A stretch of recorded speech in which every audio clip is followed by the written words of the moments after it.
Hello दोस्तों, आप लोग का स्वागत है आपके अपने YouTube चैनल सक्सेस की में। और आप लोग के लिए एक और क्लास लेकर के आ गया हूं जो कि फायरमैन का प्रैक्टिस सेट 20 होने वाला है। आप लोग प्रीवियस वीडियो को भी जाकर देख सकते हो, आई कार्ड में हम इसको डाल देंगे। और आप लोग चलिए, तो ये हमारा फायरमैन का मोस्ट इंपॉर्टेंट क्वेश्चन होने वाला है। तो चलिए पहले प्रश्न की ओर चलते हैं। आप लोग के सामने पहला प्रश्न ये रहा, सूती और ऊनी रेशों में अंतर ज्ञात किया जा सकता है। सूती और ऊनी रेशों में अंतर ज्ञात किया जा सकता है। ऑप्शन ए छूकर, ऑप्शन बी जलाकर, ऑप्शन सी NaOH के क्रिया करा के, ऑप्शन डी HSO से क्रिया करा के। बताइए इसका उत्तर क्या हो जाएगा। तो चलिए इसका उत्तर बता देते हैं। इसका उत्तर हो जाएगा आपका ऑप्शन बी, जला करके हम लोग पता कर सकते हैं किसी भी सूती और ऊनी रेशे को। तो चलिए चलते हैं अपने प्रश्न संख्या 2 की ओर। तो आप लोग के सामने ये रहा, बर्फ पर दाब बनाने से उसका गलनांक बर्फ पर दाब बनाने से उसका गलनांक क्या होगा आप लोग को बताना है। तो ऑप्शन ए घट जाएगा, ऑप्शन बी बढ़ जाएगा, ऑप्शन सी अपरिवर्तित हो जाएगा और ऑप्शन डी शून्य हो जाएगा। तो बताइए इसका उत्तर क्या हो जाएगा। तो चलिए इसका उत्तर आपको मैं बता देता हूँ। इसका उत्तर होगा ऑप्शन ए, घट जाएगा। क्योंकि बर्फ पर हम दाब बनाएंगे तो वो गलना शुरू हो जाएगा और साथ में वो घट जाएगा। तो चलिए चलते हैं क्वेश्चन नंबर 3 की ओर। सर्दियों में सफ़ेद कपड़े क्यों पहने जाते हैं बताइए। ऑप्शन ए ऊष्मा के बुरे अवशेष हैं, ऑप्शन बी सस्ते होते हैं, ऑप्शन सी आकर्षक होते हैं, ऑप्शन डी इनमें से कोई नहीं। तो बताइए इसका उत्तर हो जाएगा आपका ऑप्शन ए, ऊष्मा के बुरे अवशेष होते हैं। ऊष्मा के बुरे अवशेष होते हैं, समझ रहे हैं। तो चलिए और आप लोग को एक चीज़ और बता दूं, सफ़ेद कपड़े जो होते हैं गर्मियों में पहने इसलिए भी जाते हैं क्योंकि हमें गर्मी कम लगे, और काले कपड़े हम लोग गर्मियों में पहनेंगे तो गर्मी अधिक लगेगी। तो चलिए चलते हैं क्वेश्चन नंबर 4 की ओर। निम्नलिखित में से गलत कथन कौन सा है। निम्नलिखित में से गलत कथन कौन सा है। ऑप्शन ए लोहा पानी में डूब जाता है, ऑप्शन बी लकड़ी पानी पर तैरता है, ऑप्शन सी पाड़ा पानी पर तैरता है, ऑप्शन डी पाड़ा में लोहा तैरता है। बताइए इसका उत्तर क्या हो जाएगा। तो इसका उत्तर आपका हो जाएगा ऑप्शन सी।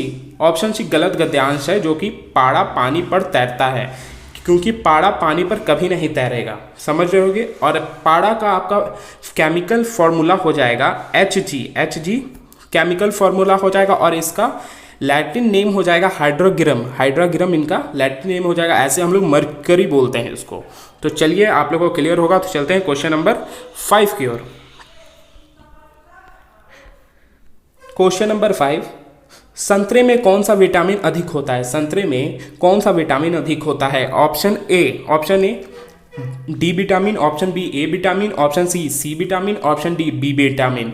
तो चलिए इसका उत्तर बताइए। तो इसका उत्तर आपका हो जाएगा ऑप्शन सी विटामिन संतरा में पाया जाता है। आप लोग एक चीज़ और बता दूँ, संतरे में लोहा और पोटेशियम की भी काफ़ी मात्रा होती है, क्योंकि ये सारे चीज़ हमारे शरीर के लिए बहुत आवश्यक होते हैं। इसीलिए हर आदमी और हर डॉक्टर सजेस्ट करता है जिसमें विटामिन डी की कमी हो और आयरन और पोटेशियम की कमी हो कि आप संतरा खाओ। तो चलिए चलते हैं क्वेश्चन नंबर 6 की ओर। चमगादड़ अंधेरे में भी उड़ सकते हैं क्योंकि उन्हें सहायता प्राप्त होती है। चमगादड़ अंधेरे में भी उड़ सकते हैं क्योंकि उन्हें सहायता प्राप्त होती है। Option A ultra violet wave से, ऑप्शन बी अल्ट्रासोनिक वेव से, ऑप्शन डी रेडिएशन से, ऑप्शन डी स्पेशल रेटिना से। तो चलिए इसका उत्तर बताइए। तो इसका उत्तर आपका हो जाएगा ऑप्शन बी, अल्ट्रासोनिक वेव से वो लोग अंधेरे में भी उड़ सकते हैं, समझ लो। और आपको एक चीज़ और बता दूं, अल्ट्रा वायलेट जो रे होता है वो हम लोग उसको नहीं सुन सकते क्योंकि 20 किलो हर्ट्ज से वो अधिक पे वो होता है, समझ रहे हैं। हम इसे नहीं सुन सकते हैं।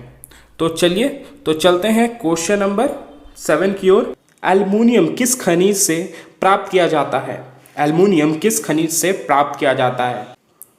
बताइए इसका उत्तर क्या हो जाएगा। तो इसका उत्तर आपका हो जाएगा ऑप्शन सी, बॉक्साइट से हम लोग एल्युमिनियम को प्राप्त करते हैं, खनिज से प्राप्त करते हैं। और जो बॉक्साइट होता है एक पत्थर होता है, रेतीला पत्थर होता है, जिससे हमें एल्युमिनियम प्राप्त होता है। तो चलिए चलते हैं क्वेश्चन नंबर 8 की ओर।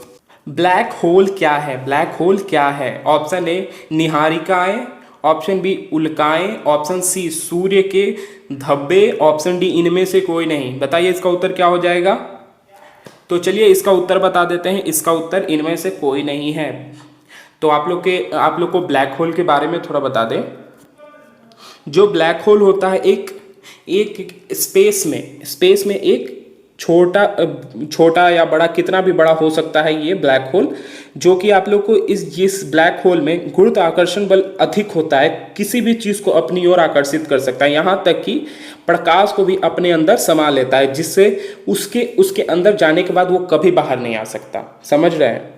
तो आपको यहाँ पे उसका फिगर भी दिख रहा होगा, इमेज दिख रहा होगा, आप लोग उसको देख के भी समझ सकते हो ब्लैक होल होता क्या है। तो चलिए चलते हैं क्वेश्चन नंबर 9 की ओर। जल में अस्थायी कठोरता का कारण क्या है, बताइए।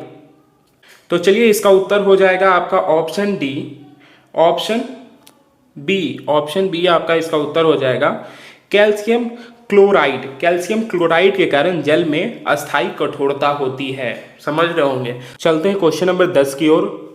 कैलोरी की मापक इकाई है, बताइए कौन सी है इसमें से मापक इकाई।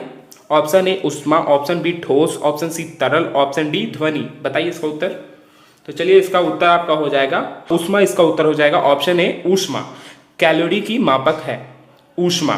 तो चलिए चलते हैं क्वेश्चन नंबर 11वां की ओर।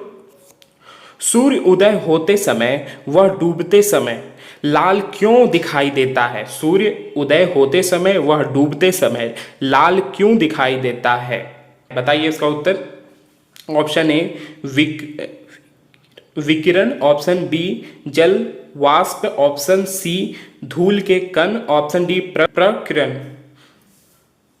बताइए इसका उत्तर क्या हो जाएगा। तो चलिए इसका उत्तर आपका हो जाएगा ऑप्शन डी, प्रकिरण के कारण सूर्य डूबते समय और उगते समय लाल दिखाई पड़ती है, जो कि आपकी प्रकिरण की का मतलब आपका हो जाता है छितरना और बिखरना। समझ रहे होगे। और आपको यह भी बता दूं, पृथ्वी के वायुमंडल में अधिक धूल तैरती रहती है, जिसके कारण सूर्य के प्रकाश का प्रकिरण हो जाता है। चूंकि लाल रंग का प्रकिरण बहुत कम होता है, आप लोगों को पता होगा लाल रंग का छितराव बहुत कम होता है। समझ रहे होगे। तो चलिए चलते हैं क्वेश्चन नंबर 12 की ओर। घरों में विद्युत संयंत्र जोड़े जाते हैं। घरों में विद्युत संयंत्र जोड़े जाते हैं। ऑप्शन ए सीरीज क्रम में, ऑप्शन बी पैरेलल क्रम में, ऑप्शन सी मिश्रित क्रम में, ऑप्शन डी इनमें से कोई नहीं। बताइए इसका उत्तर क्या हो जाएगा। पैरेलल और सीरीज आप लोग पढ़े होंगे। तो चलिए तो इसका उत्तर हो जाएगा आपका ऑप्शन बी, पैरेलल क्रम में घर के कनेक्शन को जोड़ा जाता है। तो चलिए चलते हैं क्वेश्चन नंबर 12 की ओर।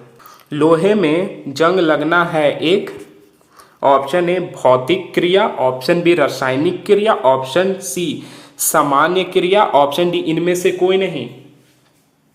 तो चलिए इसका उत्तर मैं बता दूं, इसका उत्तर हो जाएगा आपका ऑप्शन बी, रासायनिक क्रिया है लोहे में जंग लगना। आप लोग को ये बता दूं क्यों है ये रासायनिक क्रिया। क्योंकि देखिए आयरन पे जब पानी और हवा का एटमॉस्फेयर, हवा और पानी की कांटेक्ट में आते ही ऑक्साइड वो क्रिएट करता है, इसके कारण जंग लगता है। तो चलिए चलते हैं क्वेश्चन नंबर 14 की ओर। विद्युत बल्ब का फिलामेंट किसका बना होता है। विद्युत बल्ब का फिलामेंट किसका बना होता है, बताइए। Option A chromium, option B tungsten, option C तांबा, ऑप्शन डी जस्ता। तो इसका उत्तर आपका हो जाएगा आपका ऑप्शन बी टंगस्टन। टंगस्टन का बना होता है बल्ब का फिलामेंट। और आपको बताना है बल्ब का आविष्कारक कौन थे। तो इसका आविष्कारक बल्ब के थे थॉमस एडिसन। तो चलिए अब चलते हैं अपने आखिरी प्रश्न की ओर। आप लोग को वीडियो अच्छा लगा हो तो लाइक सब्सक्राइब जरूर कीजिएगा। तो चलिए आखिरी प्रश्न की ओर चलते हैं। केतली में पानी का गर्म होना उदाहरण है। केतली में पानी गर्म होना उदाहरण है, बताइए इनमें से किसका उदाहरण है केतली पानी में गर्म होना। तो ऑप्शन ए चालन का, ऑप्शन बी संवहन का, ऑप्शन सी विकिरण का, ऑप्शन डी संघनन का। बताइए इसका उत्तर क्या हो जाएगा। तो इसका उत्तर आपका हो जाएगा ऑप्शन बी संवहन का उदाहरण है पानी केतली में गर्म होना। तो चलिए आप लोग को ये वीडियो अच्छा लगा हो तो लाइक सब्सक्राइब शेयर जरूर कीजिएगा। और ये आप लोग का मोस्ट इंपॉर्टेंट क्वेश्चंस है